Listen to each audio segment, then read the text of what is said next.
You know, I was thinking about the concept of focus the other day. We live in a world that is constantly tugging at our sleeves, don't we? The phone rings, the email dings, the breaking news flashes across the screen. It's easy to drift. And let me tell you, drifting is a tragedy. Drifting never led anyone to the top of the mountain. Drifting only leads to the bottom. But here is the good news. Focus isn't a mystical talent reserved for the chosen few. It's a habit. It's a decision. It is the set of the sail. I read a study recently about something called attention residue. Fancy term, isn't it? It basically says that every time you switch tasks, part of your brain is left behind on the old task. You're not really here, and you're not really there. You're scattered.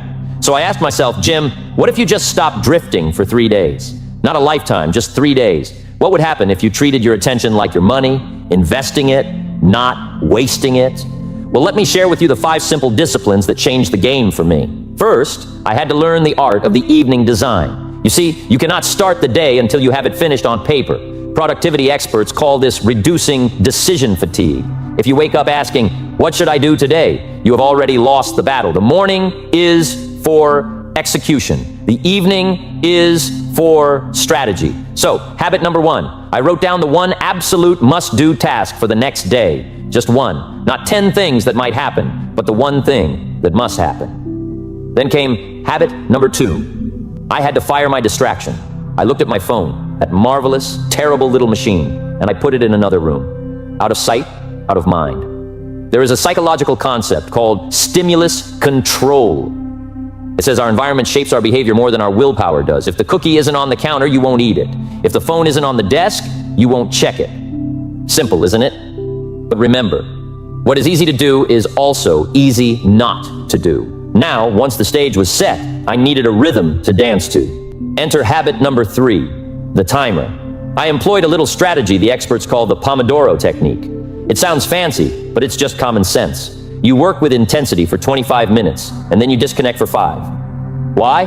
Because focus is a muscle, and muscles need release to grow stronger. If you try to hold your breath for an hour, you will pass out. But if you breathe in and breathe out, you can last a lifetime. During those 25 minutes, I was untouchable. No wandering, no wondering. Then came habit number 4. I treated my energy like a bank account. I didn't wait until I was bankrupt to make a deposit. I took real breaks, no screens, just a short walk or a glass of water to reset the biological clock. Most people rest when they are broken. I learned to rest to prevent breaking. It turns out the secret to moving fast is knowing when to stand still. Finally, we arrive at habit number 5, the review. You see, experience isn't the best teacher. Evaluated experience is the best teacher. At the end of each of those 3 days, I took 10 minutes to look back. I asked, what worked? What distracted me? Where did I lose the thread? And we call this a feedback loop. If you don't look at the scoreboard, you don't know how to play the next quarter. You cannot improve what you do not measure. It is amazing what happens when you start paying attention to your attention. I found that my focus hadn't just improved. My anxiety had vanished. Why? Because anxiety often comes from the open loops, the unfinished business, the feeling of being overwhelmed. But when you plan, you execute, you rest, and you review, you close the loops. You find a sense of peace. And peace, my friends, is the fertile soil where focus grows best. So here is the challenge I have for you.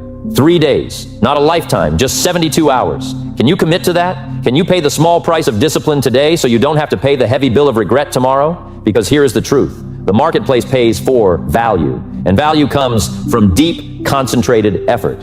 It doesn't come from skimming the surface. It doesn't come from being busy. It comes from being effective. Don't let the electronic noise steal your future. You are the captain. You set the sail. Take these habits. Plan your night. Clear your space. Time your work.